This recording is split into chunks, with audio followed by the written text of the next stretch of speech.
ഈ ദേശീയപാത നിർമ്മാണത്തിൽ അടുത്തിടെയായിട്ട് ഒത്തിരി പ്രശ്നങ്ങളുണ്ടായല്ലേ? പലയിടങ്ങളിലും പ്രശ്നങ്ങളൊക്കെ ഉണ്ടായി. ഇതിൽ ഏറ്റവും കൂടുതൽ പ്രതിസന്ധി നേരിട്ട ഒരു ജില്ല എന്ന് പറയുന്നത് തൃശ്ശൂരാണ്. അവിടെ ഈ വാണിയമ്പാറ മുതൽ പൊങ്ങം വരെയുള്ള 59 കിലോമീറ്റർ ദൂരമുള്ള ദേശീയപാതയിൽ 7 ഇടങ്ങളിൽ ഗതാഗതക്കുരുക്ക് രൂക്ഷമാണ്.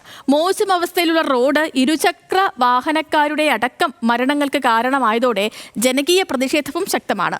പാലിയേക്കരയിലെ ടോൾ പിരിവിനെ അടക്കം ജനങ്ങൾ വിമർശിക്കുന്നുണ്ട്. വിഷയത്തിൽ ഹൈക്കോടതി ഇടപെട്ടിട്ടും പരിഹാരം ഇപ്പോഴും അകലെയാണ്. തൃശൂർ പാലക്കാട് ജില്ലകളുടെ അതിർത്തിയായ പാണഞ്ചേരി വാണിയമ്പാറ മുതൽ എറണാകുളവും തൃശൂരും അതിർത്തി പങ്കിടുന്ന കൊരട്ടി പൊങ്ങം വരെ 59 കിലോമീറ്ററാണ് ദൂരം. അന്തർ സംസ്ഥാന വാഹനങ്ങൾ ഒട്ടേറെ കടന്നുപോകുന്ന ദേശീയപാത 544 ഈ റൂട്ടിൽ 7 ഇടങ്ങളിലായാണ് അടിപ്പാത നിർമ്മാണം നടക്കുന്നത്. വർഷങ്ങളായി നടക്കുന്ന നിർമ്മാണം ഇനിയും പൂർത്തിയാവാത്തതിനെ തുടർന്നുണ്ടാകുന്ന ഗതാഗതക്കുരുക്കിൽ ദിവസേന 4-5 മണിക്കൂറുകൾ വഴിയിൽ കുരുങ്ങിക്കിടന്ന് പതിനായിരങ്ങളാണ് ബുദ്ധിമുട്ടുന്നത്. അല്ല, 1 മണിക്കൂറായി ചിറ്റാണെന്ന് പറയാണ്. ഭയങ്കരമായിട്ട് ബുദ്ധിമുട്ടാണ്. അപ്പൊ ഒന്ന് എല്ലാവരോടും ഇതൊന്നും ഇവിടെയൊക്കെ പോലീസുകാരെ വയ്ക്കാമെന്ന് പോലീസുകാരെ കാണുന്നില്ല കേട്ടാ. കുന്നംകുളം തൃശ്ശൂരല്ല, കേരളത്തിൽ ഏത് റോട്ടിൽ കൂടി പോകാൻ പറ്റില്ല. നമുക്ക് എല്ലാ റോട്ടിലും തന്നെയല്ല അവസ്ഥ. ഇപ്പൊ ഇവിടുന്ന് അമ്പലൂർ വിട്ട് അവിടുന്ന് തുടങ്ങിയില്ലേ, അവിടെ ഇതേപോലെ തന്നെ 1 മണിക്കൂർ 2 മണിക്കൂർ 3 മണിക്കൂറൊക്കെ കിടക്കണേ. ഇതിപ്പോൾ ഞങ്ങളൊരു 35 മിനിറ്റായി. വല്ലാത്തൊരു ബുദ്ധിമുട്ടായിട്ടാ. ഒരു രോഗിയൊക്കെ ഇങ്ങനെ വരണി ചത്തുപോവുള്ളൂ. ഇവിടുന്ന് മാത്രമല്ല, ഈ ചെറുങ്ങര ചാലക്കുടിയൊക്കെ പ്രശ്നം തന്നെ. ഇനിയിപ്പോൾ അടുത്ത കാലത്തൊന്നും ഇത് കഴിയൂല. അതാണ് റോഡ് പണി തുടങ്ങുന്നവർക്കൊക്കെ അറിയാം. വേറൊരു സഞ്ചാരപാത ശരിയാക്കിയിട്ട് തുടങ്ങാം. ഇപ്പോൾ അവിടെ ലുലുവിൻ്റെ ഭാഗത്തൊക്കെ കാണാം, ഭയങ്കര ബുദ്ധിമുട്ടാണ്. സുരക്ഷിതത്തില്ല. ശരിക്കും ഞങ്ങളിതുപോലെ യാത്ര ചെയ്യണവർക്ക് വളരെയധികം അപകടം വരുന്ന സന്ദർഭങ്ങളാണ് ഇങ്ങനെയുള്ള റോട്ടിൽ കൂടെ യാത്ര ചെയ്തിട്ടുണ്ടെങ്കിൽ. ജീവന് തന്നെ അത് വളരെ അപകടമാണ്.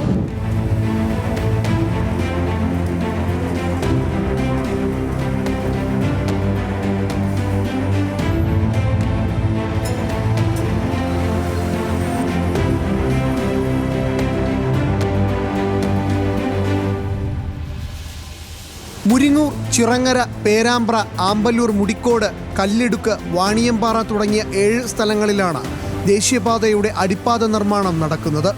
ഈ പ്രദേശങ്ങളിലാണ് എല്ലാ ദിവസവും കിലോമീറ്ററുകൾ നീളുന്ന ഗതാഗതക്കുരുക്ക് അനുഭവപ്പെടുന്നത്. ഇഴഞ്ഞു നീങ്ങുന്ന ദേശീയപാത നിർമ്മാണവും തകർന്ന സർവീസ് റോഡുകളും അശാസ്ത്രീയമായ നിർമ്മാണങ്ങളുമെല്ലാം ഇതിന് കാരണമാകുന്നുണ്ട്. വിഷയത്തിൽ പരാതി ലഭിച്ചതിനെ തുടർന്ന് ഹൈക്കോടതി ഇടപെട്ട് മാസങ്ങൾ കഴിഞ്ഞിട്ടും പ്രശ്നങ്ങൾക്ക് പരിഹാരമുണ്ടായില്ല.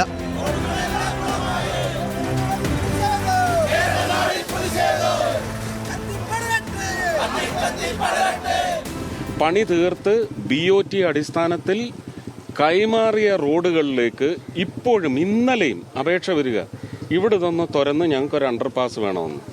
അപ്പോൾ പണി തീർന്ന് ഓപ്പറേഷണലായ റോഡിലേക്ക് ആ പണി ഒരുപക്ഷെ പുതുതായിട്ടൊരു പണി പ്രഷർ ചെലുത്തി, പൊളിറ്റിക്കൽ പ്രഷറായിരിക്കാം, ചിലപ്പോൾ നമുക്ക് ഡെവലപ്പ് ചെയ്യുന്ന ഉപയോഗത്തിൽ മാത്രം കണ്ടെത്തിയ ചില dead spot, grey spot, black spot എല്ലാം ഡെവലപ്പ് ചെയ്തതിൻ്റെ ഭാഗമായിട്ട് ജീവനുകൾ പൊലിയാതിരിക്കാൻ വേണ്ടി പുതിയ സംവിധാനങ്ങൾ ഇതിനകത്ത് ആഡ് ചെയ്യണമെന്ന് പറഞ്ഞ ആ റോഡ് വെട്ടുമുറിക്കുമ്പോൾ ഉണ്ടാവുന്ന തടസ്സങ്ങൾ മാത്രമാണ് സൃഷ്ടിക്കുന്നത്.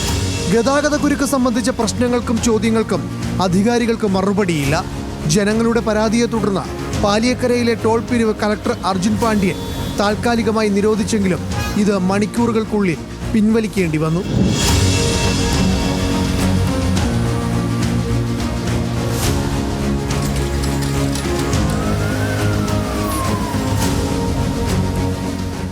ബഹുമാന്യനായ MP അദ്ദേഹം ഇങ്ങനെ ദീനരോധനം നടത്തുന്നത് എന്തിനാണെന്ന് എനിക്ക് മനസ്സിലായില്ല. അദ്ദേഹത്തിൻ്റെ അവിടെയല്ലേ ഈ NHA ഇരിക്കുന്നത്, അവർക്ക് ചെയ്തൂടെ?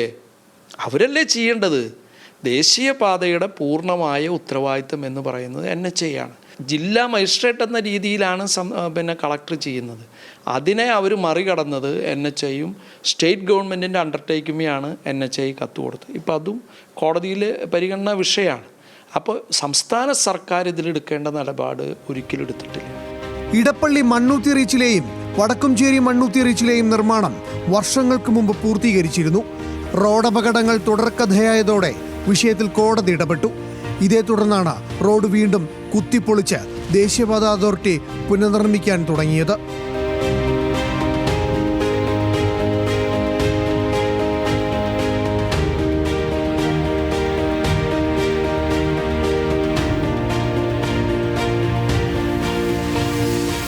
ദേശീയപാത 544 മാത്രമല്ല, ദേശീയപാത 66-ലും തൃശൂർ കൊടുങ്ങല്ലൂർ, തൃശൂർ കുന്നംകുളം സംസ്ഥാന പാതകളിലും ഗതാഗത കുരുക്ക് അതിരൂക്ഷമാണ്. റോഡുകളുടെ നിർമ്മാണത്തിലെ തകർച്ചയും പോരായ്മകളുമാണ് ഈ ദുരിതങ്ങൾക്ക് കാരണം. മാസങ്ങളായി ജനങ്ങൾ അനുഭവിക്കുന്ന പ്രശ്നത്തെക്കുറിച്ച് ജില്ലാ ഭരണകൂടത്തിനോ NHA അധികൃതർക്കോ അറിയാഞ്ഞിട്ടല്ല, യാതൊരു പരിഹാരവും കാണാൻ ശ്രമിക്കുന്നില്ല എന്നുള്ളതാണ് നിർഭാഗ്യകരമായ സത്യം. ക്യാമറമാൻ ഷഹീർ ഗുരുവായൂരിനും സൂരജ് സന്തോഷിനുമൊപ്പം ലെവിൻ കെ വിജയൻ, ന്യൂസ് മലയാളം, തൃശൂർ.